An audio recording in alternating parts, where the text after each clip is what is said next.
As far as the rock lights that was located up under the truck, like I said, I repositioned all of them. So you got one in the front here, two up under the running board, one in the back, and then you got two up under the other running board, the passenger side.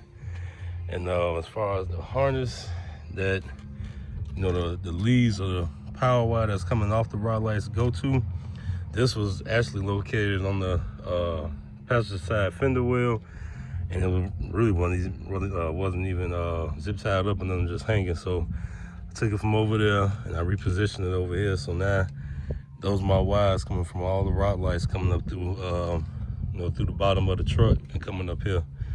And as far as the power, I got a positive and negative ran from the harness itself going behind the engine, and then that's the wire right here, and then you got my positive right there, and then that's my negative. But like I said, as far as the rock lights, I'm gonna show y'all where I positioned them. So bear with me right quick. I gotta get up under here. But like I said, you got a rock light there. You got a rock light right there.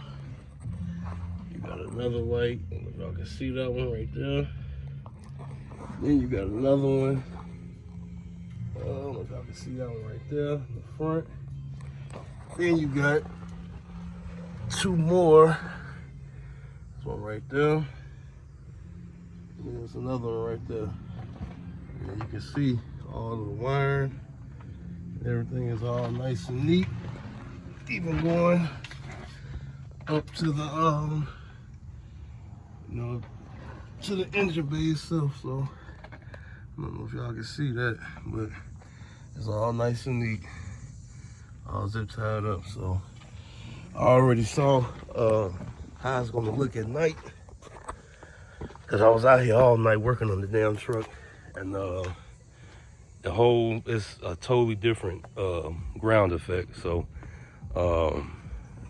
that's what it actually should have been. But like I said, I got them together. It's all good now.